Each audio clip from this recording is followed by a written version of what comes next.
Hey guys, welcome to the channel. It's me, Colin, Project Constitution. We have a great show for you today. I have two amazing guest hosts with me. We have Stephen Benoon from Israeli News Live. Make sure you guys go follow him on X at Stephen Benoon or on YouTube at Israeli News Live. And then Mitch Snow. You guys all know Mitch Snow. He's with us today. You can follow him on X at Justice for GR8 Nate. Justice for Great Nate at X. So there you go. We got some interesting new developments with our theory. Some new photos have come out of Charlie that kind of help prove our theory with the exploding microphone receiver pack underneath of his shirt. So without further ado, I'll let Steve go ahead and just give you guys just a brief update, a summary of what our theory is, and then we'll get into the new evidence. This will be a short stream because we have time constraints today. Colin, thank you. And what a pleasure to meet Mitch Snow before coming on here and getting to chat a little bit. So I really look forward to getting to talk to you a lot more, Mitch, here in the future. And very interesting background, I guess. We'll leave it at that right now. But anyway, Colin, as always, we greatly appreciate you, your fight. You're a voice that not many people want to hear right now because you do make waves, and you make waves in a way that help get the record set straight. And I think from what you sent me on this latest information with Charlie Kirk, it's almost like the smoking gun, so to speak. I know that we had originally, we went from so many different angles of this because it looked to me clearly like an exit wound initially. I had a hard time dealing with that it could be an entry wound. I remember Candace one day making the statement, it is an entry wound, but it's not a 30-06. You guys were right. And I'm like, all right, something's wrong with this, but I'm willing to listen. And then I'm going back to Phil Turney with USS Liberty. And I remember talking to Phil on the phone one day, and he said, Steve, he says, you work with the CIA. You got connections with Mossad. You know these guys. You know what they did with the pager. Look at the microphone. That's, I mean, flat out the way Phil Turney put it. And so I'm going back and I'm looking at all that information there. And Colin, Mitch, you already know it yourself. This young man, he just does not sleep, I don't think. Just really relentlessly looking at every angle, every possibility. Then you had on this amazing young man that he thought it was the microphone on his collar. But one thing we were able to eliminate, though, is the fact that how does the microphone on one side jump to the other side and detonate when it just doesn't make sense. Then we thought about maybe it was buried in the line itself, because is it theoretically possible? I asked some people that might know. Knew one nuclear scientist that said theoretically, if it's a big enough line, possibly so. But I kept thinking about what Phil said, and then I saw from the side angle view, the fact that when I worked with the government, I was really heavily into imagery. Of course, heavy into not letting people walk very much longer, but it wasn't my job. It was just helping others to create. Well, let me clarify that, because I really don't want to. I don't want people to think that I was a bad guy here, because I don't want to think I'm a good guy either. But I wasn't a bad guy. I knew very well how we stage assassinations. Details, not in the beginning, but as the years went by, I was part of the team that would help stage this, set it up. How's it going to look? How are you going to play it out? So I was looking at everything from that angle. And over the years, I learned to read MRIs and CAT scans, things like that. So when I'm watching video footage, I kind of think more in details of imagery. And then I saw that bulge in his neck. And then I started looking at the triangulation, because his head hadn't even gone forward, but his neck is bulging. The shock wave goes forward. And then I'm looking at all this and I'm like, wait a minute. You look at the trajectory and I'm like, okay, now it's coming down from his waist, and all the sound signatures. And I'm no sound expert at all, but just from my playing around with it, all the sound signatures knew exactly how many feet all the phones were, exactly. And I'm like, wait a minute, then it has to be coming from where Charlie's sitting, not from, there was no consistency of a sound signature from this phone, that phone, that phone, that phone there that could say, okay, the shot was from the right or the left or anything like that. It always would identify the exact space of the people. So it had to be from Charlie. And the one always, I remember, it said it was close to the tent, because that, like, when we were looking at the guy behind with the trunk lid guy or whatever, that was only possible. We thought that could have been a theory, only because when you did the sound signature, it said it was very close, within a certain amount of feet from that tent. Yes, and one thing I'm glad about that you got Mitch on here today, because I want to really pick his brain on this idea. I am not a weapons expert. I was a distinguished master of arms. Of course, I never used a weapon for taking someone out, although armed in the event that fell my lot. By God's grace, it never did. But there are going to be some questions I want to ask Mitch about, especially about the laser, because we see this what appears to be an infrared laser reflecting off of the phone there. You can see it being used, but you can never see it from the front. You can only see it from the rear of it and everything. And so we'll go back to that in a little bit, but just kind of bringing this thing all the way forward. Eventually we find out that, Colin, you found where you got the transceiver on his waist there. And I think the way we actually met was believing that we had a bullet in the air, was how we met originally. And so we've gone all these different routes here, but now I hope that's not me going off on that. So, but now we have gotten an amazing, going back to the transceiver on his waist, Colin, that you shared with everybody there. And when we did the video there that day, we were really heavily focused on that transceiver as the very possibility of where this possibly some type of peton in there to shoot a projectile. And with that being said, then someone happens to pop on there right while we're doing the video. They send in this imagery there of his hand being scuffed. And then I shifted myself towards, okay, now it's the microphone.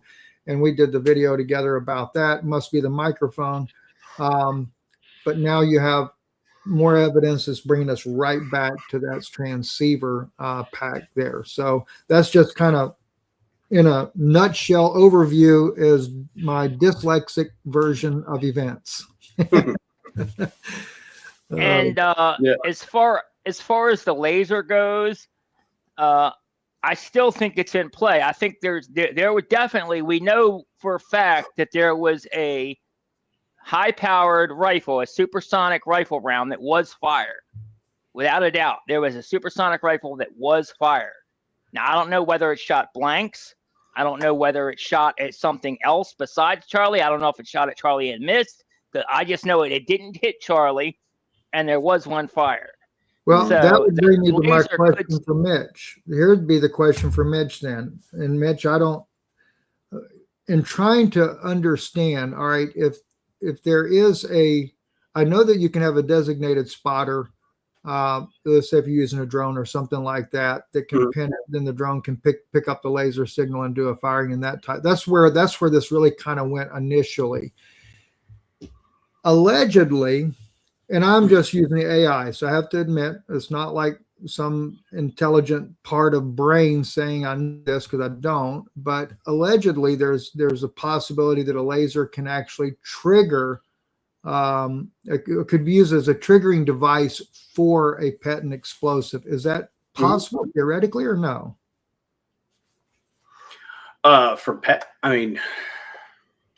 It doesn't seem logical. Yeah, I mean, depending on a switch. I mean, a switch, if a laser is hitting a switch on the device, it could set it off, but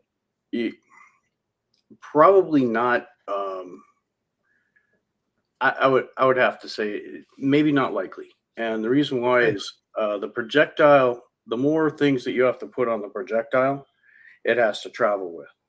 So you'd be putting on like some type of a cell receiver for the laser that would then trigger the initiation device for the patent, like a blasting cap, that kind of stuff. With the patent, like the ideas about if there was something that was a shape charge or patent or something like that, like you were saying, there's a minimal thickness that you have to have of explosives. Otherwise, they don't detonate, or they only partially do. There's a lot of mishaps that can happen with it. You have to have a certain size frame, typically over the thickness, a little bit thicker than a pencil is what you'd like. And that's if it's just going to be like a tubular charge, like a deck cord and stuff like that. It still has a residue, and that's where I have a little bit of I've been looking at this.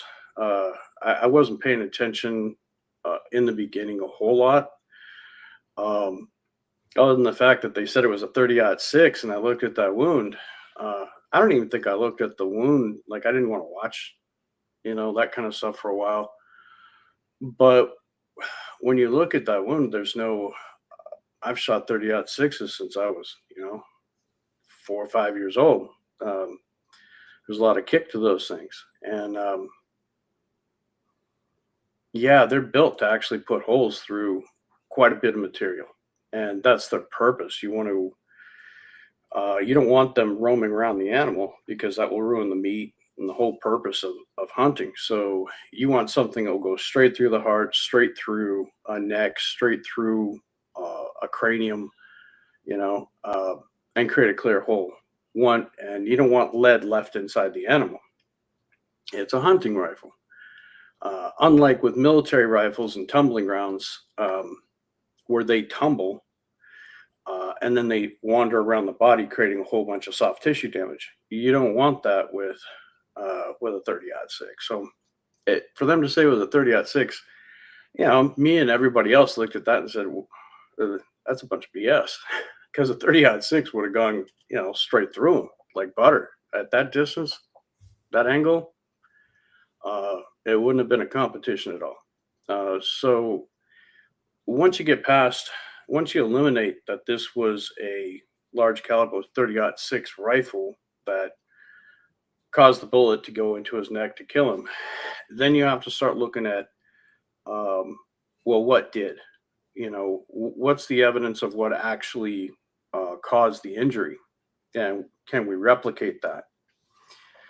And when you look at, I think John Bray did a lot of good work on the energy patterns that went through Charlie's shirt.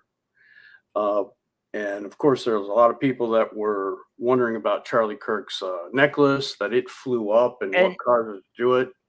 And we can see with what John Bray released, I don't have it pulled up, unfortunately. I didn't think to pull that up ahead of time, but like I think last week, John Bray, he released a video of the shirt where you can actually see what the mic receiver that we're talking about, or not the mic receiver, but whatever exploded, you can see it moving up the shirt and then back down after the explosion. You could actually see it, and it comes to rest in the shirt, and then it falls out of the shirt when Charlie gets knocked over. So yeah, you can actually see all of that. You have a high pressure trajectory that comes up from under his left pectoral that seems from down towards his waist, and that's the direction that it knocked it seems to have knocked the necklace up into the shirt, and that's why the shirt is up over the wound, and then when it comes down, you have the wound.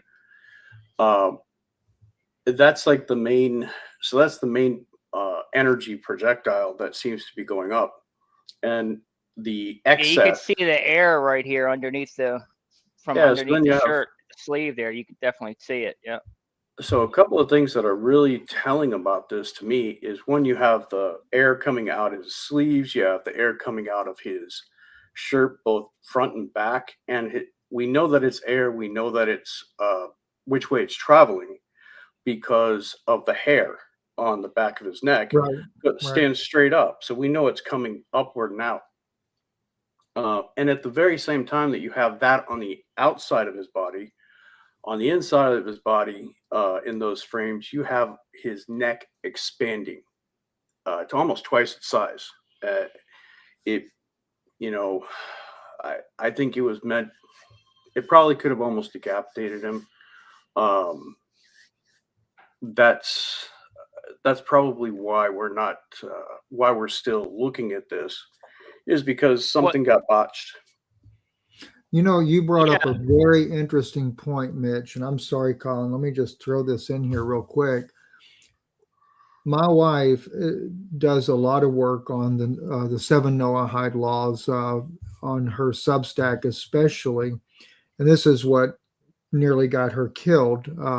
Was because of and that's my opinion. I should say, I want to stress that because I know she doesn't like the conspiracy side of things too much, but you don't have Israeli Mossad show up at your conference speaking about it until you keep your mouth shut, or something's worse going to happen to you in the Hebrew language, and me not want to believe that it's a real possibility.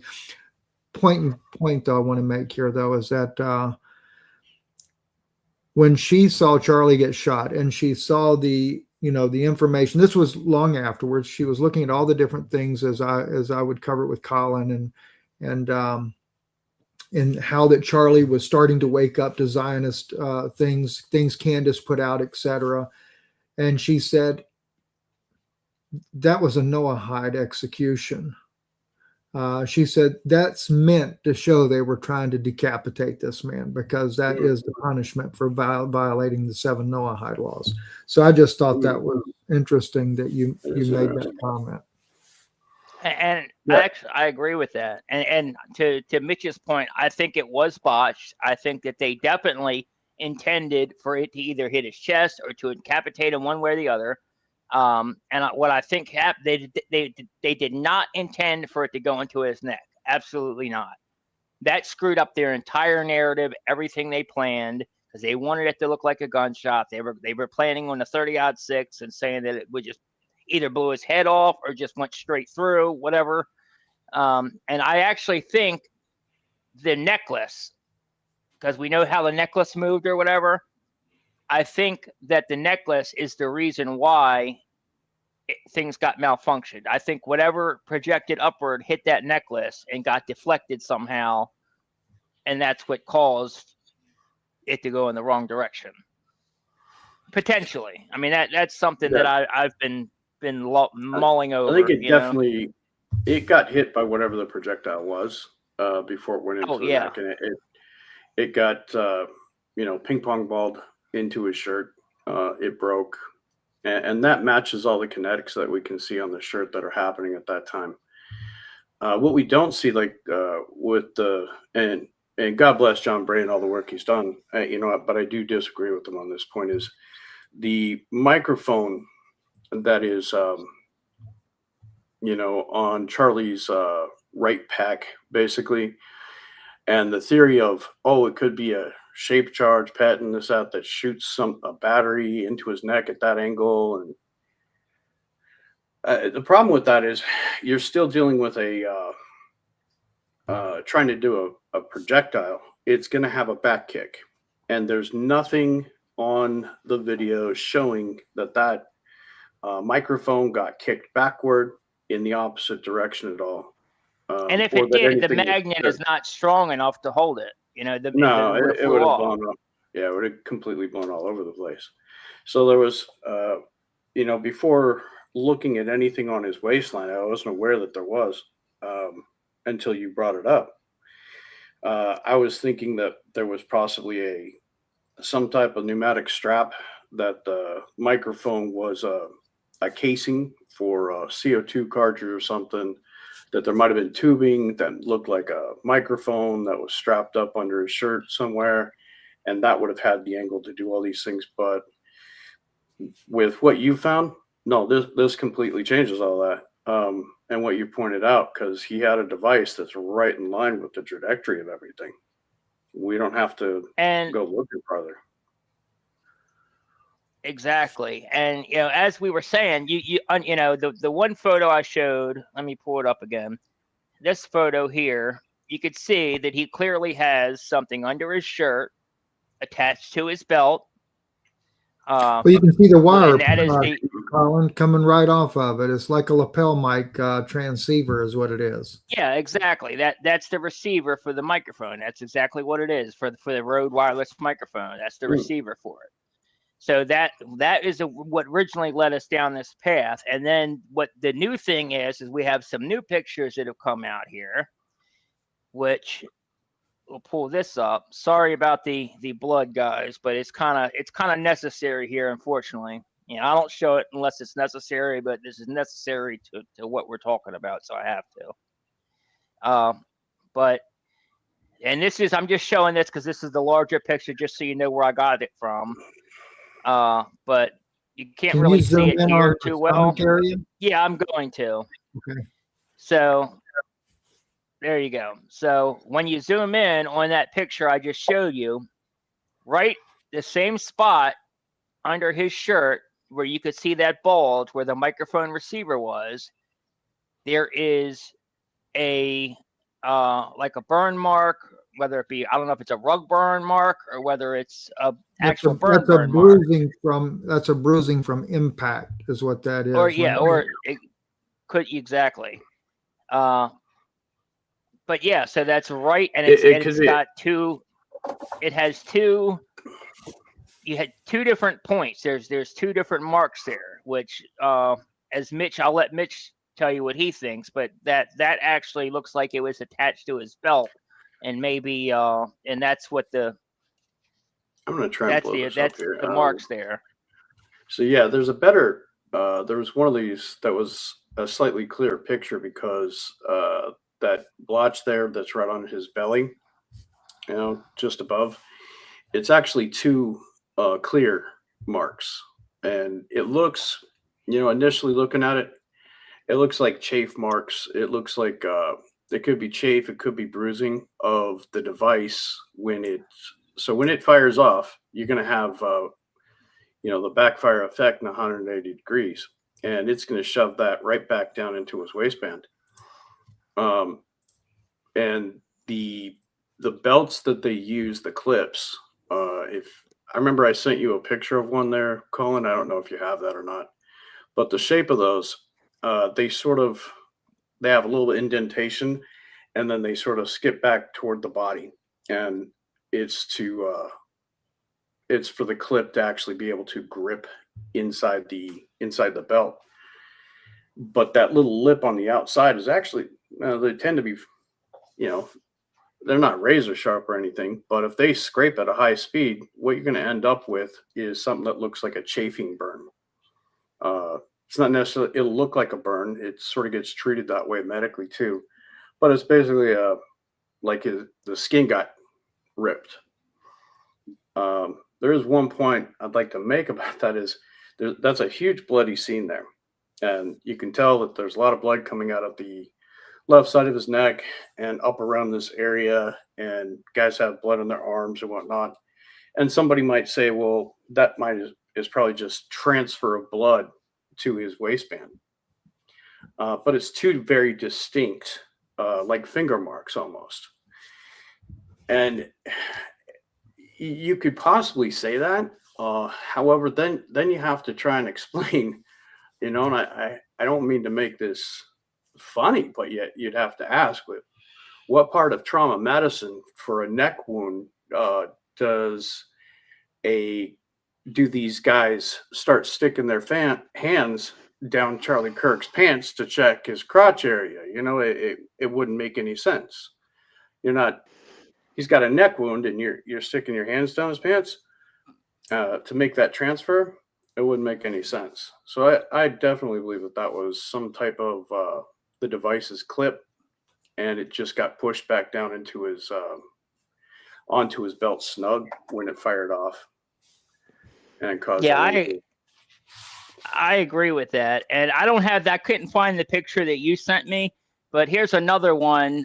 This is an older model mic receiver, but it still does the point. You can see the belt clip on it there on the back. And that's basically what we're saying that mark is made from, is the belt clip that the microphone was on there. So it could either be bruising from the explosion pushing into it, or it could be like rug burn or whatever from it pushing back down into it with such force. But it's definitely. Go ahead, Steve. Have you noticed, guys, both of you there, when I zoomed in on the photograph itself, besides where the receiver is, like even to the far side of his stomach there, it's like whether it's a tremendous amount of bruising or if it's blood or whatever, I mean, it could be a shadow. Could be a shadow in there as well, but hard to tell. Yeah, I didn't notice that. I did not look at that. I didn't see it bigger like this. Is the first time I've actually looked at this photo large like this. Okay. And you're right. There does appear to be like a bruising around that mark. Right, and of course, like Mitch was bringing out too, is like all over his stomach area is like almost like smearing of blood or something on there, so regardless, it's just it seems to 100%. Now that we have that there, now when we go back and we look at the picture where the person sends us from the camera shot from behind Colin, and we saw the scars on his hand, so I guess it's just blast going out from right up underneath his shirt there that probably hit his hand. Have you seen that? Really quick, I'd like to make the point there that with that shot, because again, that I think somebody timed it. We're talking within a minute they're having him into the vehicle, right? It's something like 30 seconds or so. You're not going to get. I mean, some bruising can occur in that time, I guess. But we know that there was a device there. We got the picture of it beforehand. But in this picture, where's the device? I don't see it anymore. Where'd it go? That's a famous thought that came up to my mind at the beginning of the program that, and I never really looked into this. I think Colin, you did, where they're passing something off right there. When the guy jumps over the table, they grab something, they pass it off to the other. Could that have been what they were passing off, was the fragmentation of this device, the transceiver that was on his waist? I mean, I don't know if that was ever determined what was passed off. Well, I mean, if there was anything left, because the black shards were not only in the SUV, but they were actually, I don't have the pictures up, but I know Barron has shown them before, but there were black shards actually on the table, on the ground there as well, on the scene. Okay. Yeah. If something was there and now it's gone, we've got a mark there that shows, it looks like, something made that mark, something made that burn or that chafe mark. And that matches, I wish she had the picture of the clips, the 2-finger clips that sometimes the military uses, that they use for putting on belts, and it would match that almost exactly, that pattern. And that, if it had shot up from there, I know we were talking about what the initial target was. That kind of a device, if it was, say, seated well into his belt and it fired upward, it would have been aiming straight at his heart. However, like I said, Charlie had a habit of slouching back and then slouching forward. And what that creates is a little bit of a gap in those kind of devices. They slip up and then the top leans out a bit. And I think that's when it went off. And it was, I think the original target was probably to go up under his ribs and into his heart, like you were saying. But with how it got loose, it misfired, or the trajectory went up toward his neck. Hit the necklace, went into his neck. Yeah, I mean, that's where I would put money on. It's a tragedy regardless, no matter which way we look at, just to think that, and again, and this would be a question, I guess, Colin, for Mitch, would be, If you were to say with this type of technology to be able to carry out this type of a crime, what would be your number? Let's say top three suspects in this case here, and with the ability to carry it out. You mean like culprits of it? Who would have the capability, one, to carry out that type of an assassination? And if we're doing that when I say top three suspects, I'm not talking about individuals in this case here, Mitch. I'd be looking at organizations that are capable of carrying out this type of attack. No, well, Stephen, I mean, you work for the CIA. You and I both know state actors would have this kind of stuff on the shelf. That would be one source of it. But this gets into, one of the reasons my background sort of helps me with this is I was an engineer. I was EOD. I dealt with explosives, making them, diffusing them. This gets into, rather than being a normalized rifle wound, this gets into experimental weapons. And, the question is, why do you use them? And that's where you have to consider, if he was assassinated by a conspiracy, you have to divide it into the prep, the event, and then also controlling the aftermath. And when you have something like this, and then also have something like the sound of a gun to cover it up, it gives you the ability, it gives a group like that the ability to control narratives on what evidence gets found, what doesn't. And so, yeah, you're starting to look at, it's either the state can prove that a 30-06 entered Charlie Kirk's neck and killed him and created the damage that we've seen, or it was some type of experimental weapon that involves a conspiracy. And I'm tending more towards that because I haven't seen anything that shows Tyler Robinson shot a rifle, that it was actually him, that it left the barrel, the bullet traveled across people's heads into Charlie's neck and created the exact damage that we see. Not a chance.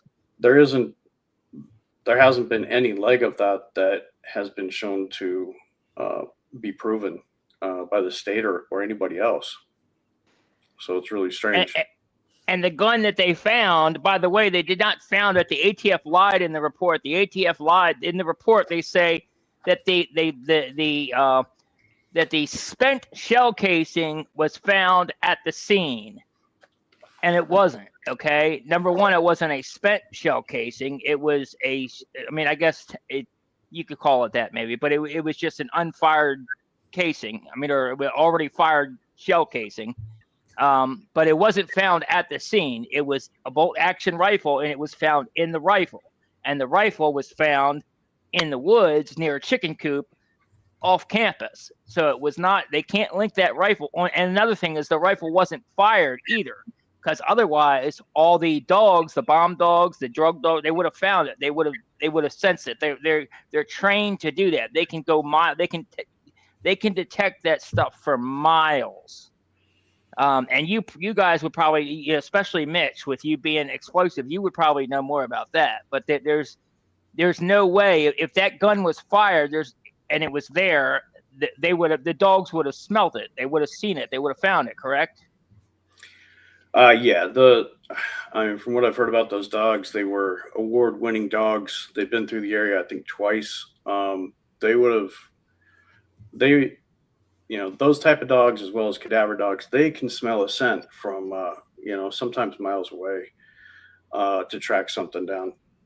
To be within, meters and not discover a rifle that's been recently fired, that would be extremely unlikely. Extremely. One thing, let me just kind of share something too that I think is important. Because we always talk about, whether it be the ATF, the FBI, the different law enforcement agencies that have been involved in this, the hospitals, the autopsy, not the autopsy, whatever the case may be. When three-letter agencies like the CIA or MI6 or Mossad or whatever might be involved in something like this, especially if they're going across agencies to cover something up, the connections that they have are phenomenal. I know that the individual I mentioned to you earlier, I'll just say Jake, for example, when his plane crashed, and it didn't matter who it was, the doctors, the coroner's office, everything was taken into consideration long before that crash ever happened, to where every step of the way, right down to the aviation investigating it, there's somebody in every one of these agencies that they have control of, that they're able to make sure that only the information comes out the way they want it to come out, to where it'll be unfounded, to where you'll never get closure to that case there. And it's the same thing with Charlie, and quite frankly, even the disinformation that comes out. That's another aspect. They'll have people out there that they will swear up and down they're the experts. They'll say 100% Tyler did it. It's a 30-06. And we're talking about people with a great reputation. I know my uncle and I, we got in a little bit of a dispute over that because he was going with the mainstream narrative and he did work with the FBI. Of course, he's long retired. Like he always says, he says, me and you are both so old now. He said, everybody's retired that we know. Well, that's true, I guess, in regards to that. But the point being, though, is that at the same time, he fell for the narrative, the false narratives that were being put out about this case here. And this is part of it. It's just like JFK's assassination, all the different theories that came out later, all the different books, the different things that are leaked. CIA will leak things, partly true, partly a lie. Well, partly true and mostly a lie, whatever the case may be, to be able to keep anybody from ever really truly putting this information together. But with all this evidence, even like what you're putting out now, Colin, this is something that they don't like that type of information to get out because they have a fall guy and they want to make sure that he's prosecuted. They want to make sure that, ultimately, if they can give him the death penalty, that will silence it from that side there. But if his defense team has any thought whatsoever for him, which that could be another compromise in itself, they would be working this evidence here in his favor, which I'd also be curious too to know if there's been any update on the bullet that allegedly, or the fragment of the bullet that did not match the gun itself, those type of things there. But let me yield back there.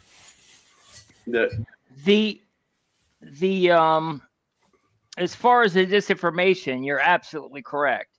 We even had in the hearing 2 days ago that they had, the prosecutor got up there and was pretty much grandstanding for the public, making saying all these assumptions as fact. Completely. A lot of them were complete lies, but they were just a lot of them were just assumptions. And I knew it. I said, that's what they're going to clip and that's what they're going to run with. And sure enough, all, the usual suspects, that's what they ran with. They clipped that section and they're posting that everywhere saying, see, Tyler, he's guilty. He's guilty. He's guilty. And it's complete lies. Everything that guy said was just not true. And as far as the bullet fragment, the bullet fragment did not match. It was not. They could not match it with Tyler's rifle. They claim that they think it's from a .30 caliber round, which I still don't believe that. But even if it is, that doesn't mean that it's from Tyler's rifle. It could be from a huge number of rifles. It could be, probably could maybe not even a .30-06. So So that's pretty much the update with that. But they're running with that fact, and they're trying like TMZ is out there. All these disinformation agents are out there running around saying that, oh, they matched the bullet to Tyler's rifle when they didn't.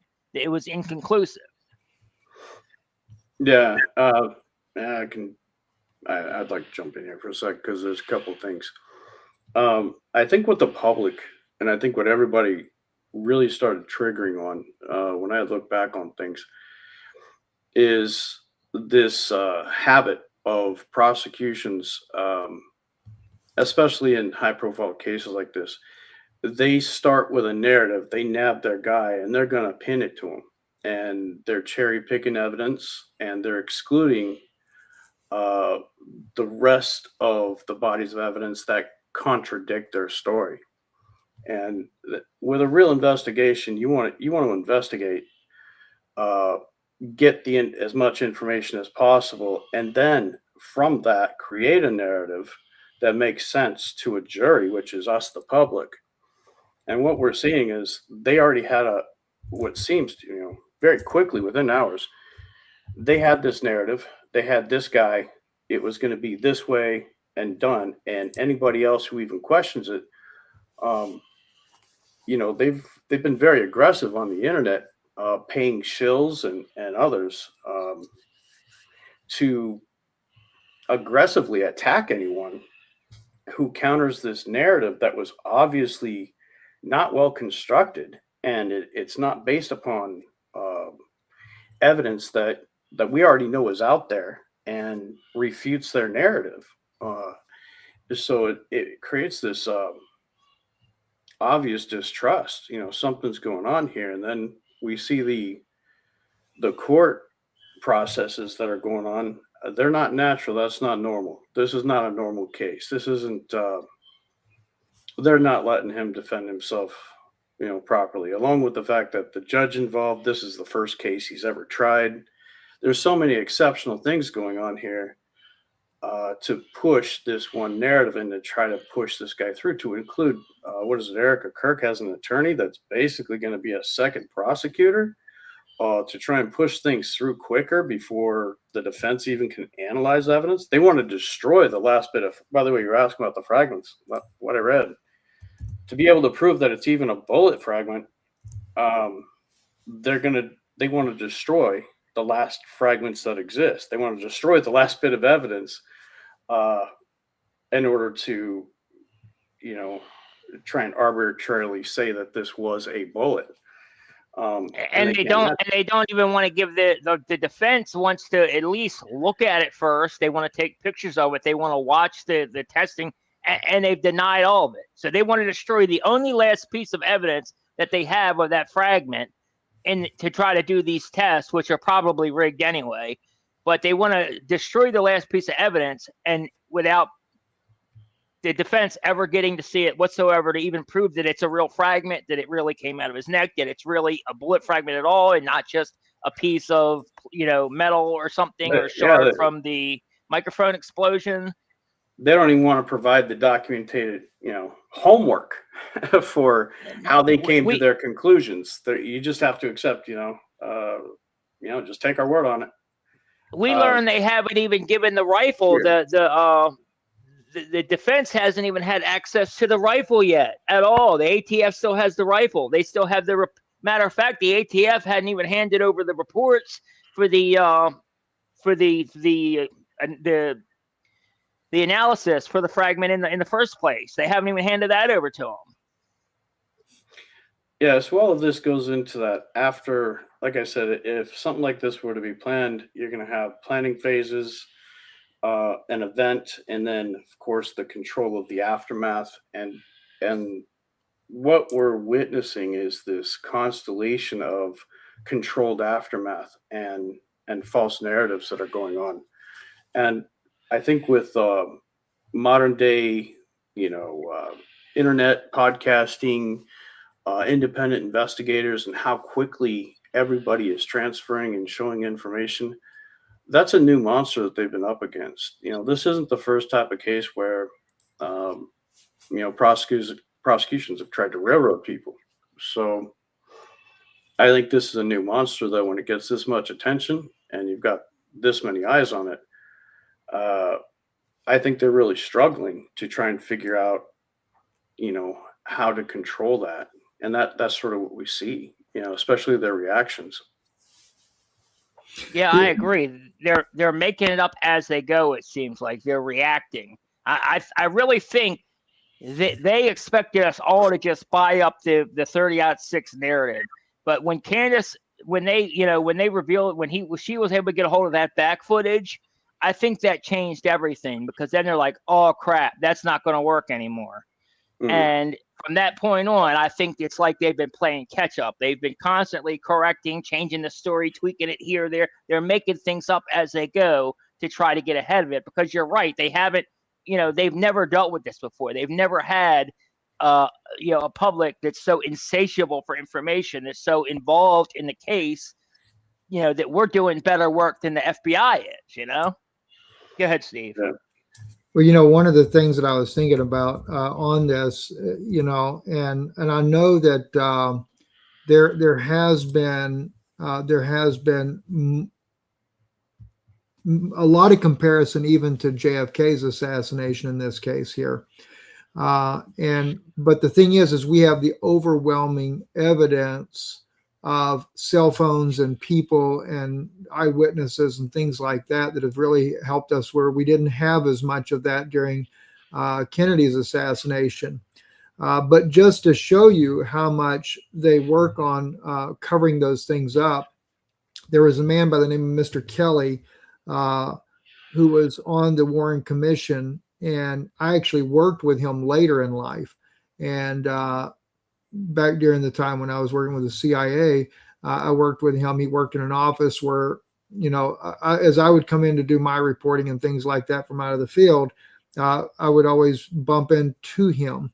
And but yet later in life, one of my colleagues told me, he says, well, you know what his job was, right? And I says, no. And he says, he was to cover your partner's ASS for what he did during the Kennedy assassination. And, we went into a long discussion about that later, but that's one of the reasons why I knew about all the narratives that were put out intentionally, the movies and everything that were made. And I think the only one that was ever close was the movie JFK. That was probably the most realistic one that they had. But coming back to Charlie Kirk, that's what we're dealing with now. They literally, every agency, every side is trying to cover this up, and I'm very concerned they're going to get away with it because, in my opinion, Israel is number one suspect in this. Now, I know how Israel is. It's just like the U.S. government. If you take Ukraine, for example, and we're trying to help Ukraine get an advantage over Russia. We'll end up, and I know that you guys probably, especially Mitch, would know this better than I would, but using the third parties instead of us actually pulling the trigger, so to speak, using contractors. So we have, deniability. That's exactly what's done on a regular basis. And so Israel, even though they may be the ones that are really the masterminds behind it, they're going to use third parties, just like the U.S. does, in order to carry this out. It's just like when we were arming Nicaraguans to overthrow their government. We're still using third parties and things like that to be able to carry that out. So just a thought there I want to throw in there.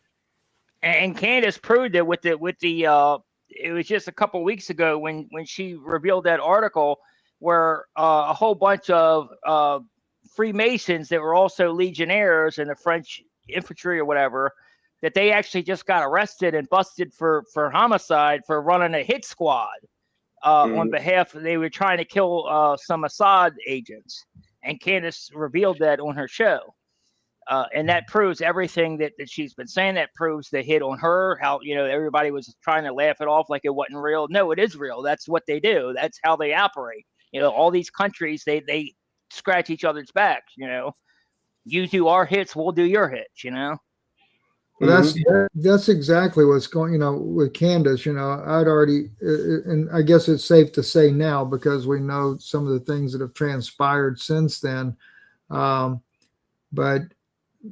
the Israelis wanted Candace dead, plain and simple, and that was after I got cussed out and called all kinds of names and everything. And you were once loved in the Knesset, now they hate your guts, and but. Get to my point. What about Candace? Don't worry, we got her number already. Her detail is compromised, and she's either going to have an accident, commit suicide, or one of those numbers there.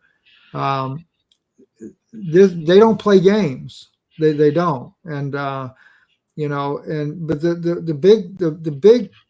I guess the one thing good that Candace has got going for her is she is very well known. Of course, so is Charlie. Let's face it, it doesn't seem to matter whether you're well known or not, what your voice may be. The emboldenment that Israel has is at an all-time high. I mean, it's obvious. How do used to in the old days when Israel would do some kind of war or something like that, they could only go for a short period of time and then they got drug in and you couldn't keep fighting this war, whether it be Lebanon, Syria, whatever the case may be. It always had to be a little short go, and that was it. Now Gaza's been going on for almost 3 years, and there's no end in sight, and genocide an entire population practically. All the while we have the 6 to 8 hour stand down that's going on. So if they're willing to do that, knowing that the world is not going to do anything to stop them, what's Charlie Kirk or Candace Owens or Tucker Carlson? And my only hope is that we can always try to do everything we can to help reveal enough information to stop that from ever happening. I think when information comes out that, it's credible that we don't always operate above board. And like what you're saying is trading jobs, or the U.S. uses the CIA, State Department to, tell, I don't know, Israel, and Israel then trades the job to France, and France's Foreign Legion will go ahead and go to South America to deal with something that we want. That kind of stuff does happen. And that goes through intel channels, agencies, and it's not that this shouldn't be breaking news information that this stuff has been going on. There's been books written about all this stuff. We've had congressional meetings about that kind of stuff in the past. Absolutely. So you have to sort of look at the motives, and I would say take Netanyahu for his word when he's getting up and saying that their number one priority was to take over media, to take over space, and that TikTok was their number one target. That means that media and messaging is extremely important to them with their operations and what they want, especially here in the United States, who's funding them. And for Charlie to, the president of the United States credited him as being the voice that helped get him elected more than any other. And for Charlie to have stepped away from the administration and get in an argument with Netanyahu, I mean, these are world leaders. I think that there's a lot of motivation there for wanting to not just silence Charlie Kirk, but take his platform. And it seems to be that that's what's happened. That's exactly what they did. As Candace says, Charlie was the first casualty of the Iran war. And I fully believe that. There were two reasons why they wanted him gone. One, because he was standing in the way of the Iran war, and secondly, because he had his thumb on the largest group of Christian young people in America, and they need that support. Israel needs that support in order to survive, and they know that they're losing it. And if they lose Charlie, they lose that support, and they knew that. So those two reasons are why. But we only got a few minutes left because I know Steve has to jump off here in just a couple minutes. But real quick, I want to ask you one more quick question, Mitch. this story, I just want to get your take on this real quick, because this story, because I know you were with the 10th Mountain Division, right, or whatever, 110th, Yeah. whatever it's called. Let me pull this up real quick. Did you see Stu Peters? Oh yeah, I comment on it. Where they were replaced? Where the 110? What is it? Is it the 10th Mountain Division or the 110? Yeah, so the JTF mission along the border was the 10th Mountain's responsibility for, on and off for 36 years since I was there. I was the first part of the first squad that was assigned. That was our first mission. Yeah, and then it seems that there's a suspicious timeline here of Joe Kent inquiring about the planes that were flew from Huachuca over the Charlie Kirk event. And, he also had other information apparently of foreign involvement, possibly, one that got them into that investigation. So when they asked for, what the federal resources are, and there's this plane that's flown from Fort Huachuca to right over the event and is doing surveillance type maneuvers, I'm pretty sure that they wanted to see what kind of information did they have from that plane. And that's when I think Kash Patel and them shut him down, and the president shut down the investigation. And following that, you all of a sudden have this, what is the AES explosion site, and which is tied to Fort Huachuca as well. And then you also have this chain of command. It was the same day. Yeah, the AES explosion was on the same day that this chain of command happened, where they transferred it from the 10th Mountain Division to the one, whatever the hell it is, one something. Yeah, and you have the SAM flight that goes from the 101st Division. Yeah. Yeah, there's a SAM flight that goes from DC to Fort Huachuca and back, and then crosses over the AES site low enough to probably taking pictures.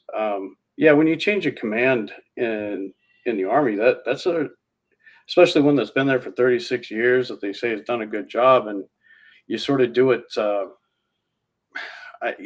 quietly, just sort of have a company-sized formation, hand over a flag, say thanks very much, and then all of a sudden, what that does is every divisional person that was assigned to 10th Mountain, they leave, and they're now replaced by 101st Division soldiers. So if you're going to try and do not normal, right?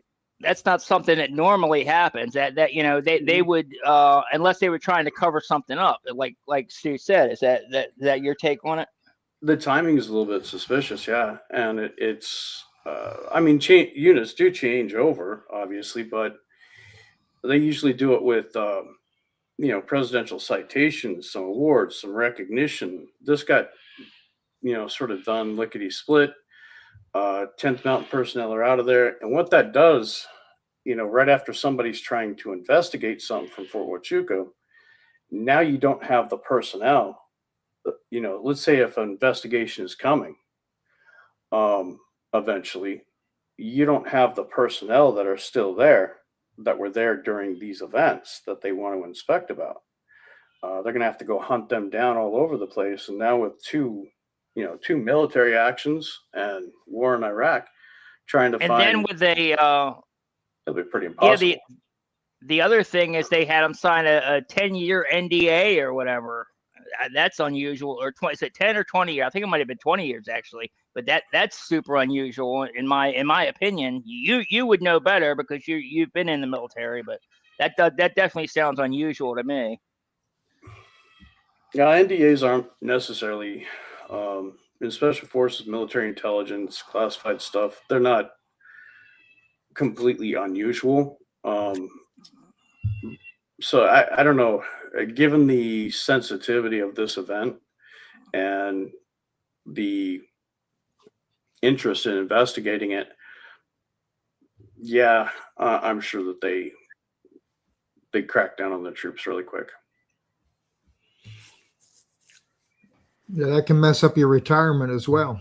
So I know for us, we had 30 years, you know, so I didn't breathe a word to anybody. And I guess it was probably 33 or 34 years after the fact that I began to finally start talking about it. And even then, very cautious. I haven't ever really disclosed everything, mainly because when I was talking to my uncle about it one day about being a whistleblower, and he says, "Well, nice knowing you, son."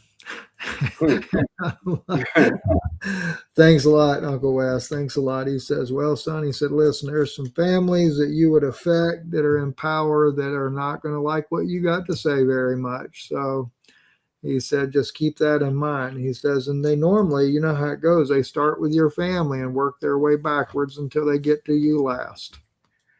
Yeah, that's a really good point. Yeah, they will go after family members. They'll coerce them. They'll turn them on you. And I've experienced that. I think you guys have all now witnessed how that played out. Um, yeah, I think at some point we need to have an investigation into these kind of operations that are happening right here on our own U.S. soil, because it shouldn't be. This, and you're right with whistleblowers. All you have to do is take a look at this, Boeing or any of the guys that came back whistleblowing about the child. Boy, I don't want to say too many. I don't want to do the buzzwords, but there was some stuff going on in the camps over there in Afghanistan that our troops weren't uh, didn't like, and they tried to do something about it, and then they came back as whistleblowers, and their lives were destroyed. Um, they were silenced about all sorts of things. The guy who special forces guy who came out about Abu Ghraib and what was going on there, his life, yeah, it was destroyed similarly back here at home. And it's really sad to watch uh, what goes on with all of this. So I think my brake lines are fine, by the way. I'm not planning on going anywhere. I'm not going to be skydiving anytime soon. I'm in a great relationship.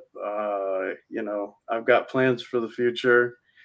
Um, you know, uh, I think it's been weird that since what, December, since I talked to Candace Owens, that's become a trend across the entire internet with people reporting on any of this, is that they have to give these disclosures to say, hey, if something happens to me, I didn't commit suicide.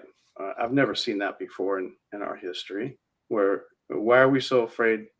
Why are we so afraid of our own government? And that needs to change. Boy, isn't that the truth? That is so true, Mitch, because it is. We have been so compromised in our government, and I think that well, let me just say this: I am so happy to see people like Candace and Tucker Carlson, and even Carrie Prejean Bowler having the courage to come out and call out AIPAC in America and how our nation, our whole political system is compromised in this country. It started off just, seemingly innocently, oh, we want to support Israel. Israel's a nation now, things like that. But then when you go to really digging into all of this and you find out people like we had the former what was his name? Yaakov Sharit. His father was the second prime minister of Israel at 92 years old. He's 99 now. He's still great, brilliant man. He's very, very cognizant. But at 92, he does an interview with Haaretz, and he says, I have been supporting a criminal state. And he goes into the 1948 war and how that we basically colonized the area. It wasn't a war of independence. And I know friends of mine that were in the Holocaust. The movie Defiance was made after Tuvia Bielski. His son Michael was a very close friend of mine, and sharing about how his father refused to be part of the 48 war because they wanted to kill Jews that would even think about taking Jerusalem, because there was a division there. But now it's here in our country, and I think sadly it has a lot to do with the Schofield theology that got brought into all of this. And of course, I do understand the Hebrew language, so I do a lot of digging in that, trying to help guide back into the right direction. Like Tucker was having, who was it? It was Ted Cruz on, and even Mike Huckabee saying, whoever blesses Israel, God will bless. Whoever curses it, God will curse. And I'm sitting there thinking to myself, you don't even have to read Hebrew to know it doesn't say that. Mm-hmm. Okay. But this is what got us into that ideology. And unfortunately, our entire system is compromised. Charlie seemed to be, he was getting the picture, even though he was very avid supporter of Israel. I get that. It took me at least a year and a half, 2 years to come out myself. I used to go to the Knesset. I was offered my citizenship, even though I'm a Christian, because of my Jewish family. They said, Steve, look, we'll just bypass it all and give you your family citizenship. I lived in Israel, but now I look back on it all, and it's so sad to see what I was supporting has just really turned this world upside down. And now we see a young man like Charlie Kirk. They had to silence him, and it's obvious why. He affected greatly the younger generation Mm-hmm.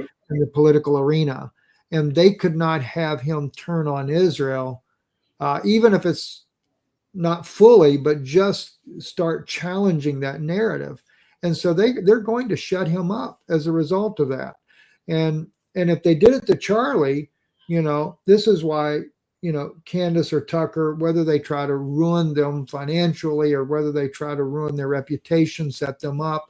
And believe me, I'm sure the honey traps for Tucker is like, well, you would know as well on that, Mitch. You know how that goes there. They will definitely set those for you. I get it I get the crazy. I show my wife all the time. I'm like, can you believe? I'm like, how many women have my phone number? Where did this come from? Block, delete, block, delete, block, delete. It's everywhere. So they're I'll shut up, but I tell you, it's crazy what we're living in right now. Yeah. No, it's been a pleasure sitting here talking with both of you. And I think everybody, the only reason like Candace Owens and Tucker have such a large audience is because the public is waking up. So I think there is hope. And yeah, we have to.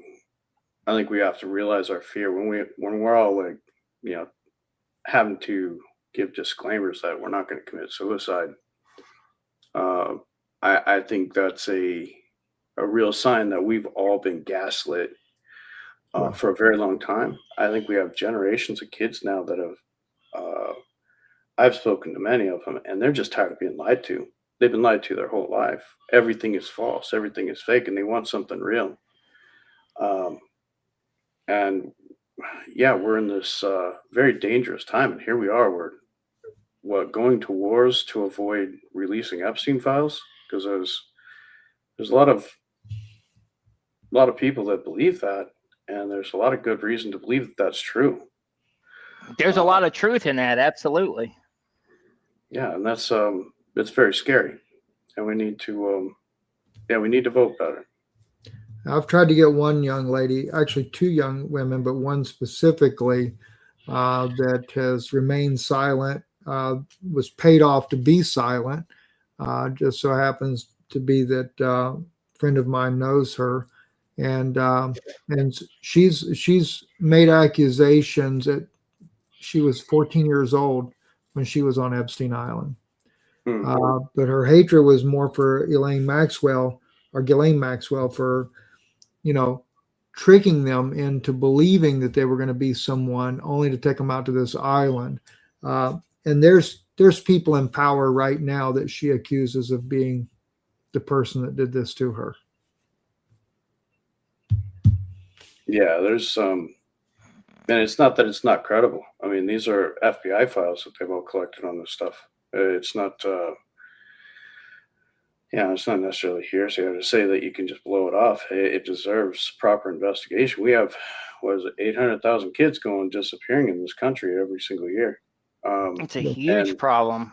And we've got so much so that an Epstein Island can exist, and they can be, performing hunts and whatnot there, and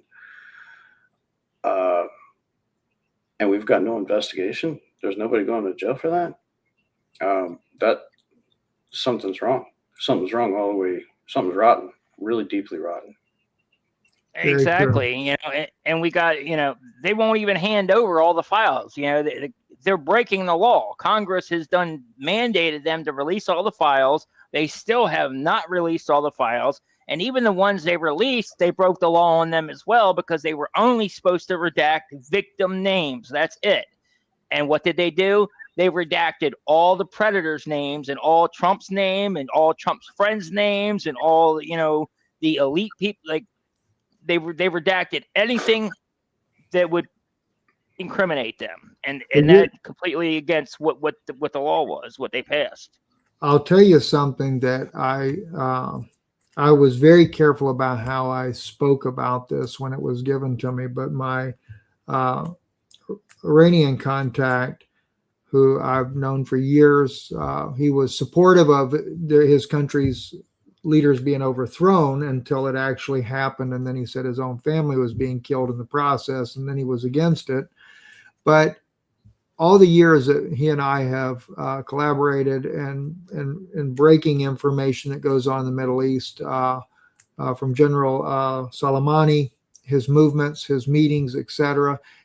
I don't think I've ever had a single time that he wasn't exact spot on in accuracy.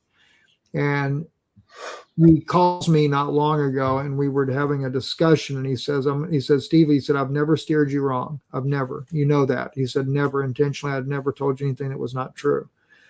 And he says, what I'm going to tell you, he said, there's no way for me to prove this. So I'll even say now, allegedly, to make this point here. He said, but I have just received the information. The reason why Trump went to war was, and I'll say this, Pete Hegseth and J.D. Vance would know if this is true or not, because they were in the room with Netanyahu and Donald Trump when Netanyahu allegedly asked those two men to leave the room. Allegedly, he's got some information that's so damning about what the Iranians did to the civilians that it was too gruesome for them to look at. Now, these are supposed to be combat veterans, and it's too gruesome for them to look at. But when he leaves, he plays a video for the president, and now the president's convinced to go to war. Now, from what I was told, it had nothing to do with what happened to the civilians. It had everything to do with that island off the coast of Florida. Yeah. So there I again, believe it. no way to prove it. There's no way to prove it. Like I said, the only two that would know if that type of event happened would be Pete and J.D. Vance, because J.D. Vance did not want to go to war against Iran. He was against it. And if you really wanted to convince the man to go to war because you have such graphic footage of what they were doing to the civilians, and of course he told me, he said it is true. The RIGC, they slaughtered them. He said, of course, then again, it was Mossad to give them the weapons to shoot at the police and things like that. And it's what kind of stirred the entire thing up in the first place, so he was honest about it. And by the way, I'll say something here too that I've not said too much on my own channel, which this is aired on my channel right now. Mojtaba is dead. He's been dead for a while. The Iranians are using Mojtaba because it really rallied the younger generation when he took his father's place. He was in the same bombing that his father was in. It killed his wife, killed his son. The president of Iran was there. He survived because there's a huge underground compound, but he did survive. Mojtaba was severely injured. He was taken into Russia. They did surgery on him. When he came back, the U.S. didn't even know they killed him. He was caught up in an airstrike and he was killed. And they put another man in his place. I know who the other guy is, but I'm like, all they do is kill everybody. And I'm not for any Muslim clerics or anything like that. But I'm like, don't give them any intel. Right. I don't want to be the guy that causes this guy to end up dying too. Yeah. And of course, I was told that, he's a moderate. He's a kind old man, and he said, he probably would do some good, But nonetheless, so they want the people to believe that Muyataba is the one that's in power when he's not. They did kill him in that strike. A strike that they were unaware that they killed him in, which is kind of unusual for them not to know. But I'm assuming they know they took him into Russia for the surgery, but who knows about all that. But and this is completely off subject there, but I thought I'd throw that in there because this is what we're facing right now. All this crazy insanity to do these wars and things like that, and of course Charlie. He came right, just like Tucker as well. Don't go to war with Iran. What are we going to war with Iran for? When are we going to get up? But here's a weird thing. And Mitch, this is something I'd be curious if you know anything about this as well. I had heard years ago from a good friend of mine that was, he had been worked for JSOC, and he said to me, he said when we go to war with Iran, he said the objective is to drive us out of the Middle East. He said, and ultimately that's what's going to happen. A friend of mine with Mossad said that, because I was really giving China hell one day, and he says, you need to stop and back off of China. He said, we're done with America. China will be our new military power that we use to govern this world. Now, who knows? They will be. Absolutely. It's crazy. But Mitch, have you heard of any of these type things? No, I've been out for so long. I try to remain a little bit disconnected from my peers. They've been running around doing contracts and stuff, so I try not to be honest with you. But there is definitely you don't have to be a global war and power expert to realize there's some power movement going on between China, Russia, Iran, and us and Israel.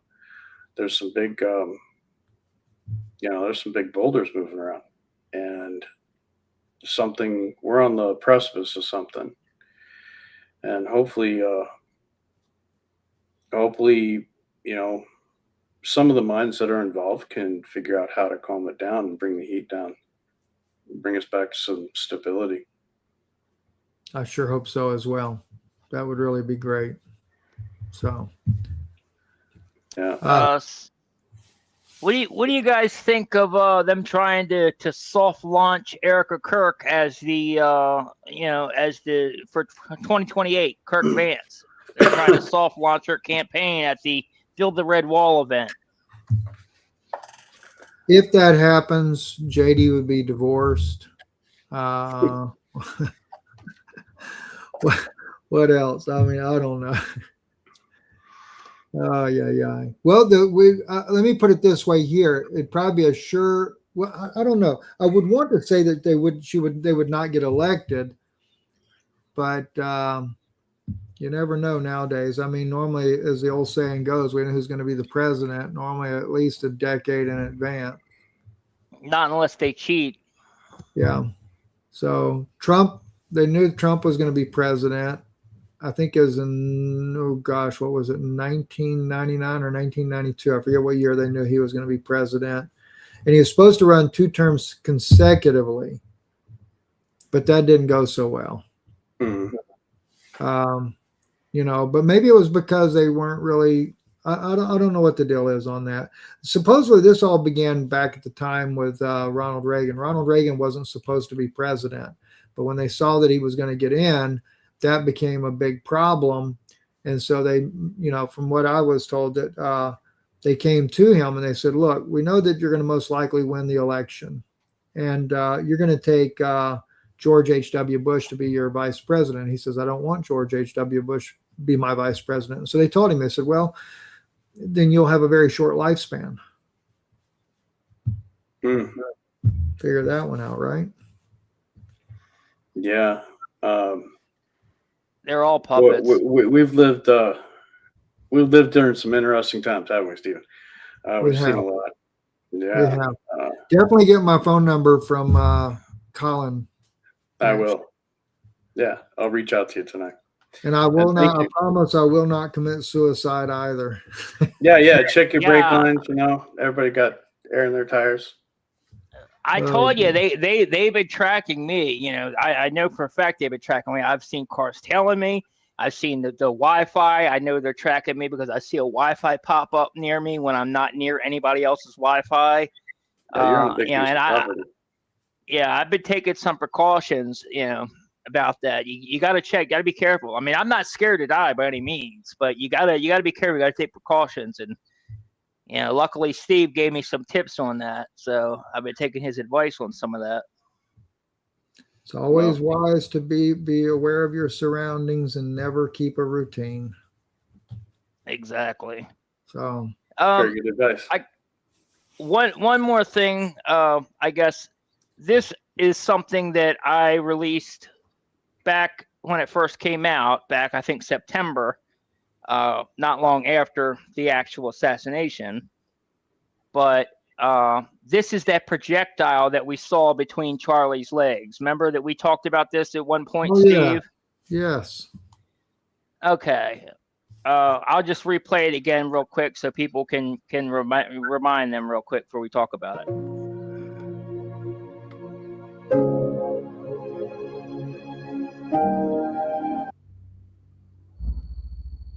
Yeah, it's hard to say, I mean, could have just been something falling. Could it have been, or could have been, the biggest problem we had that day was a lot of bugs.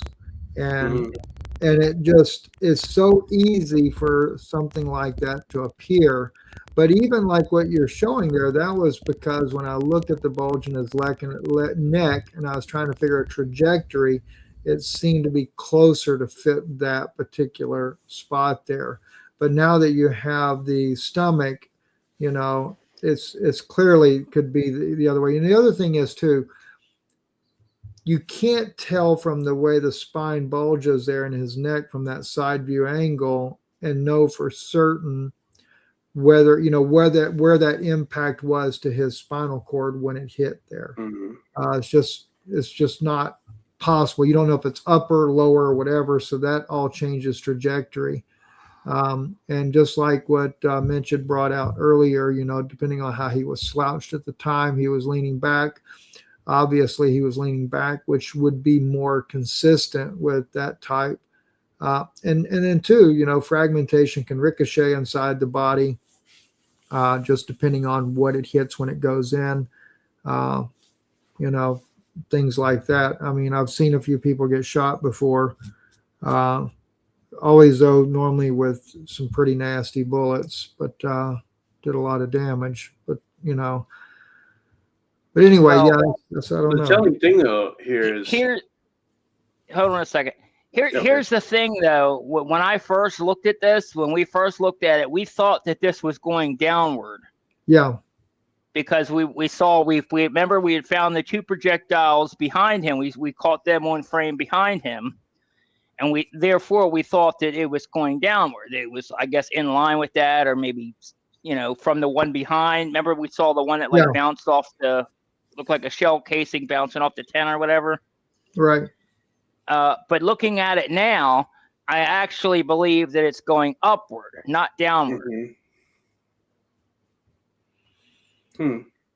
And the reason I say that, I mean, you only see it on one frame, so it's hard to really. Two frames kind of. You got there, and there, so you got two frames. But the reason that I say that is, if you look, this is before it appears before his shirt moves. See, his shirt hasn't moved yet. Once, boom, that's when the shirt starts to move right there. Because you can see it right up at where the white arrow is. You can see where his shirt starts to move. You see that? Yeah. So that's the only thing that kind of gets me. I'm not really sure what this is. It's clearly not under his shirt. It's not from the explosion. And I know the explosion, the mic explosion, light pack explosion, that is what actually killed Charlie. But at the same time, we also know that there was a high-powered rifle fired because of a couple things. Because of the there's a sonic. We see the sonic. The people thought was a muzzle flash that we originally thought was a muzzle flash in the window, but that was not a muzzle flash. It ended up being the sonic. I forget what it's called, but it's where it goes from supersonic to subsonic. It creates like a cone around the bullet, and that's actually what we saw with that. And then you also, John Bray, when he did the audio, he just did an audio analysis. I might have that pulled up. Actually, no, I don't have it pulled up. Sorry, I texted it to you. You could pull it up if you want. But when John Bray did the audio analysis, that proved that there were multiple explosions. When he did, you can see, because he laid out the audio track, and you can see that there are actually 3 separate bangs there. You got the crack, you got the boom, and then there's another thing. And they're all in very, very short succession, like almost right on top of each other. But when you spread it out like he did, you can see them individually. So there was definitely something else that happened, and that's why there's so much confusion. That's why some people thought it was a gunshot, some people thought it was explosion, because there were actually multiple things going on at the time. And Steve and I have been saying there were multiple things going on from day one. And I still think this is part of something. I'm just not sure what it is. I just wanted to kind of get your guys' idea, if you had any idea maybe what this could be, because it looks like it's coming down from underneath of the table where Charlie is, and going Yeah, up. I'm gonna have to get that video and I'll look it over. It's interesting. It seems that something is traveling in the direction of what we think is the device exploding and sending a projectile. But the only thing is, though, too, Mitch, is you got to. What I'd be curious to know is how many frames is there, because it shouldn't be no more than 1 frame.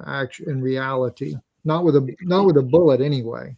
No, that's all it really shows is just 1 frame. Okay.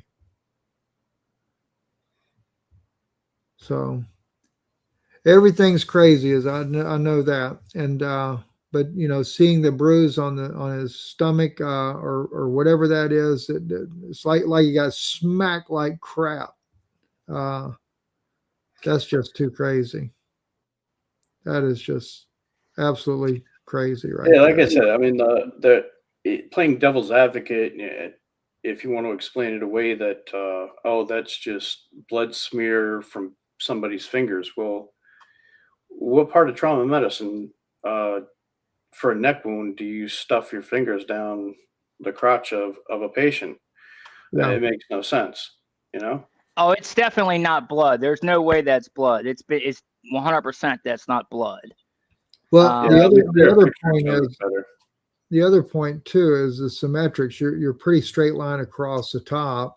Mm-hmm. And of course, who knows? I mean, it's just it does seem to be, though, more plausible,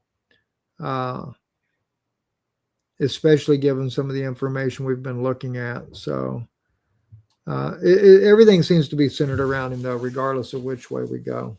So anyway, it's far more plausible than a 30-06, far more plausible than the Rode microphone. Yeah. And we know that there was a device there, and now it's gone. So yeah, I think whatever people are stuffing in their pockets, that was always weird. Everybody caught that right away. It's just it's a very strange incident, and I didn't see anybody that made any real attempts to save Charlie's life. They had 2 EMTs back there. Nobody even bothered to grab their bags and all their gauze tissue or anything like that. Left them standing on the side of the road. That's not true. The EMTs were there, and they tried to render aid, and Charlie's team would not let them render aid. That's what he was saying. That's what he was Yeah, saying. Yeah, that's the truth, because I'm the one that broke the story on that. Right. And also, we even have video of where Charlie's, when they were taking him into the SUV and loading him in the SUV, the medics tried to go with him, and they said Right. no. And then the medics tried to give them the bag and said, okay, well, here, just take the bag then. You guys do it. And they ignored them. They wouldn't even take the bag from them. Yeah. You don't do stuff like that. Mm-mm. Not when you've got a life situation, you're trying to save someone's life. No, they didn't want him to live. That's the thing. They didn't want him to live. Well, I mean, these guys are all claimed to be security guys that are cross-trained with emergency, medicine. I think somebody was an EMT. They didn't do anything that matches basic protocol to want to save somebody from that type of wound, or they didn't do anything that reflects, trauma protocol at all. Even the way that they laid him into the van, wound down, rather than sitting him up with, leaning to his right, probably would have been ideal for, stopping bleeding, or at least trying to mitigate it a bit. But to lay him down with wound down, feet poking out the door, that's the exact opposite of what it didn't make any sense. That's an excellent point. Hmm. And then we got who killed Yitzhak Rabin? I remember Barry Chamish telling me, he said after he got in the car, he was still alive, and they shot him in the car as well. Well, see, that's the thing, is there's another photo. I don't know if I have it to pull up here, but there's another photo where you can see the seatbelt soaked in blood, but it's not just like where, it's not like blood transfer. It's not like his hand touched it, but it's down the whole, it's wrapped on the edge of the whole thing. Like maybe they wrapped it around his neck to try to finish the job or something. And that's what it looks like. I'm gonna see if I can find it real quick and pull it up. I think I got it in here. You guys go ahead and keep talking while I'm looking I don't think Charlie was going to survive that wound. Not the amount of blood he lost and everything. I mean, you can lose a lot of blood. You can lose a pint and still survive it, But that's I've seen some pretty gross things in life, and but his whole, the way it's almost as if, I think one doctor had brought out that it, from the way he clutched his fist like that was a lower brainstem impact. Mm-hmm. So I can imagine it just hitting and just sliding right on up. So I'm sure, from that point there wasn't much to be able to salvage regardless. But even so, like you said, just the basic protocols.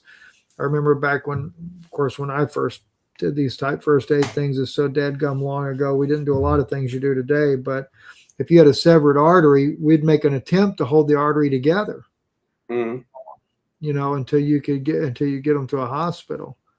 So, and that's the other thing, is they didn't, when he went down or whatever, they didn't try to do any kind of wound control. They didn't try to stop the bleeding or nothing. They just picked him up and started carrying him. Yeah, should have. The main thing would have been to triage him right there on the spot, and then move. Yeah, I mean, you think you would make sure he's stabilized before you try to move him, Yeah. Now apparently this was also after they made an attempt to clean up, even the seatbelt that you have there, and that kind of a stain. That's a saturation stain. That's wet blood. That's not like smear. That's not coagulated or partially coagulated blood. That's direct soak, and it's running down. The weird thing I saw in it, because it does seem to match the wound, that round thick part there. I agree. That to have been in contact with the wound and blood that would have saturated it, it's a little bit strange, because